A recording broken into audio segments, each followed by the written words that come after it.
Cinema का जो कला बना रहा है वो कट है। ना म्यूजिक में कोई कट है, ना पेंटिंग में कोई कट है, ना स्कल्पचर में कोई कट है, ना ड्रामे में, ना लिटरेचर में, ना डांस में, ना म्यूजिक में, कहीं कट है ही नहीं।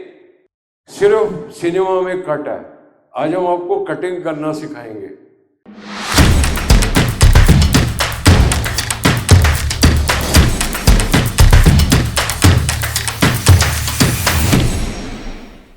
तो जो जंगल से हम निकल के आए हैं उस प्रोसेस को बोला जाता है सिविलाइजेशन। बोला जाता है ना सर, सिविलाइजेशन ही तो है ना भाई। पहले तो हम जंगली थे, फिर हम सिविलाइज्ड हुए। Civilization can not take place without culture. Culture is the screen play of civilization. Civilization takes place over centuries, millenniums. जब एक ही स्क्रीन प्ले को जनरेशन आफ्टर जनरेशन एक ही स्क्रीन प्ले को प्ले आउट करती है, तब एक सिविलाइजेशन का जन्म होता है। Right sir? अंडरस्टूड? तो सिविलाइजेशन के होने के लिए कल्चर जरूरी है, और कल्चर के होने के लिए कलाएं होना जरूरी है। जिस सभ्यता की, जिस समाज की कलाएं जितनी ज्यादा विकसित होंगी, वो देश उतना ही कल्चरली रिच होएगा और सिविलाइजेशनली सुपीरियर होएगा। Civilization is coming out of culture, culture is coming out of arts. ये 7 तो आर्ट है, लेकिन कुछ 3 कलाएं मैं गिनता हूं। खान पान, वेशभूषा, रहन सहन। कि लोग घर कैसे बनाते हैं उसमें आर्किटेक्चर आ जाता है, लेकिन इंटीरियर डेकोरेशन। अब 1400 साल पहले के अरेबिया में इंटीरियर डेकोरेशन कैसा होता होगा। राम जी की अयोध्या का जो उनका पैलेस होएगा, पैलेस तो बाहर से दिखा दोगे, अंदर का कैसे होएगा इंटीरियर। तो रहन सहन, यानी कि किस वातावरण में कोई भी सभ्यता या समाज जी रहा है। वेशभूषा, जिसको आप फैशन भी बोल सकते हो, क्योंकि वेरी करेगा, चेंज करेगा, इवॉल्व करेगा, वेशभूषा भी होगी।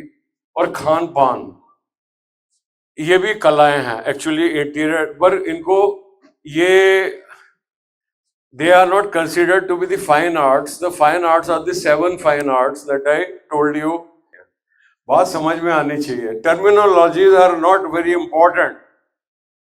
हम लोग क्या समझते हैं, टर्मिनोलॉजीज को मगअप कर लेते हैं। हम समझते हैं हम इंटेलेक्चुअल हो गए, क्योंकि हमने एक शब्द रट लिया, dialectical materialism, and we throw that word dialectically speaking, materialistically. हमें खुद नहीं पता हम बोल क्या रहे। Everybody is dodging each other. Nobody is confronting the truth and speaking the truth. तो ये 7 कलाएं हैं, और ये 1895 तक हमारे पास में केवल ये 7 कलाएं थीं। 1895 में पेरिस के अंदर एक स्क्रीनिंग हुई फिल्म की, और उस स्क्रीनिंग से वो 13 मार्च को हुई कि 31 मार्च को डेट्स की वेरिंग की। एक बार सिर्फ स्पेशलिस्ट के लिए हुई, एक बार आम पब्लिक के लिए हुई, पर हुई 1895 में हुई। और उससे एक नई कला का जन्म हुआ, जिसको हम बोलते हैं सिनेमा। करेक्ट? सिनेमा की क्या खूबसूरती है। सिनेमा, अच्छा सबसे पहले तो हम बाकी कलाओं की बात कर लेंगे। पेंटिंग की कुछ विशेषता है। जो बात आप पेंटिंग के थ्रू कर सकते हो, वो स्कल्पचर से नहीं कर सकते, क्योंकि स्कल्पचर में कलर्स नहीं आएंगे, पेंटिंग में कलर आ सकते हैं, उसमें आकार आ जाएगा। ऐसी आर्किटेक्चर में भी properties will play a very important role. In fact जो सेट लग रहा है पिक्चर का, वो आर्किटेक्चर ही है। तो मैं कहना चाहता हूं कि फिल्म बनाते हुए 7 की 7 कलाओं का उपयोग हो रहा है प्रैक्टिकली। जो आपका फ्रेम है वो पेंटिंग के प्रिंसिपल्स को फॉलो कर रहा है, जो पिकासो फॉलो कर रहा है, एमएफ हुसैन फॉलो कर रहा है, कोई भी फॉलो कर रहा है। कॉम्पोजिशन, जो आप गोल्डन रूल्स बता रहे हो, कॉम्पोजिशन बता रहे हो, उसकी कॉम्पोजिशन है फिर जो मॉडर्न आर्ट है वो डेप्थ ऑफ फील्ड को रिजेक्ट कर देती है, कहती है ये इल्यूजन है, एक्चुअली हमारा जो मीडियम है वो 2D है। तो आप पिकासो की पेंटिंग को देखोगे तो he is not making an attempt to create the third dimension, flat है, क्योंकि वो कह रहे हैं कि मेरा जो मीडियम है। तो यहाँ पे आई मॉडर्न आर्ट, और आर्ट, ये जो आर्ट सिनेमा की बातें हो रही हैं, they are coming out of modern art. But what is modern art? How many of us know how many of us we can pretend, we can throw names of big painters and we can throw terminologies, but what do we understand by modern art? What is modern art? Modern art तब पैदा हुई जब artist बोला कि मेरा काम उसको reproduce करना नहीं है, क्योंकि मॉडर्न आर्ट की जरूरत क्यों पड़ गई? क्योंकि जो कुछ भी पेंटर कर रहा था वो फोटोग्राफी करने लग गई। पेंटर जो था वो लैंडस्केप बनाता था, और तो एक फोटोग्राफ ले लेगा मजेदार, वो तो, या पेंटर पोर्ट्रेट बनाता था, फोटोग्राफ पोर्ट्रेट लेने लग गया। तो पेंटर फेल्ट कि यार मेरा तो काम खत्म हो गया।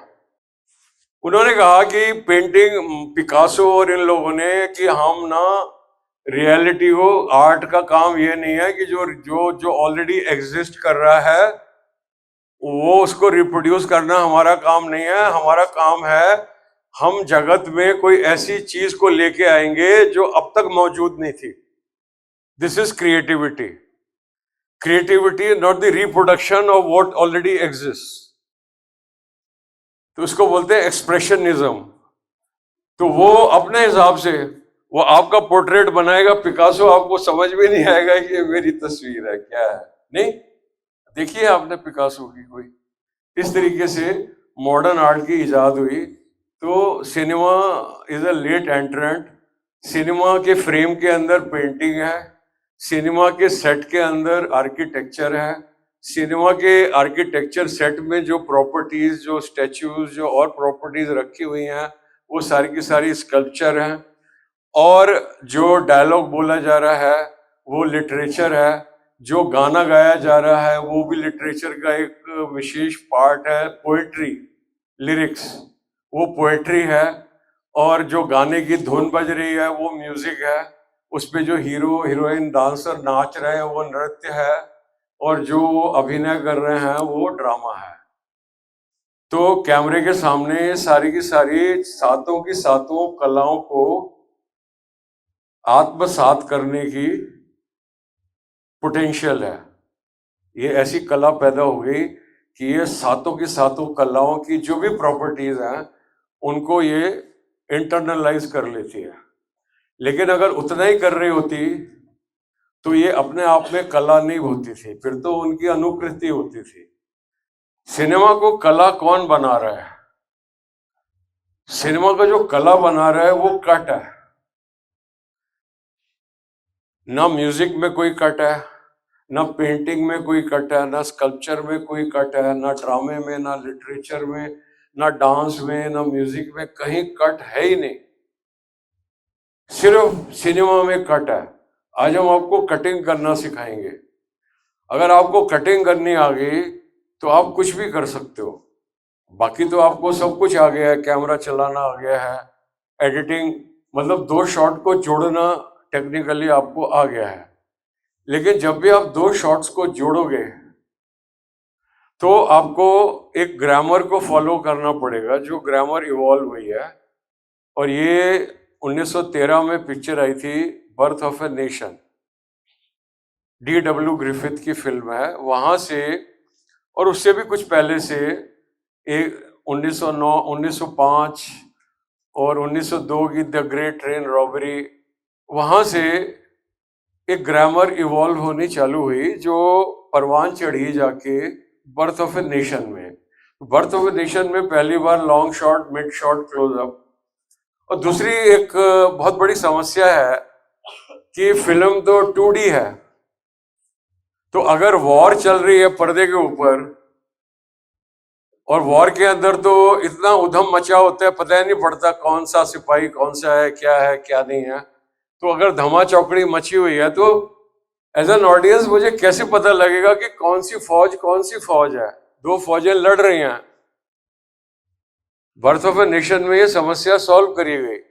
तो एक आर्मी होगी जो राइट टू लेफ्ट, जिसके जितने भी मूवमेंट होंगे वो राइट टू लेफ्ट होंगे, और जो सामने वाली आर्मी होगी उसके movement from left to right होंगे।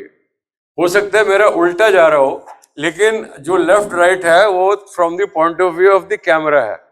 अगर ये कैमरा है तो ये कैमरा राइट है, हालांकि आप सबका ये लेफ्ट है। हाँ, this is the camera right. इस पे हमको सबको दिमाग में डाल देना है।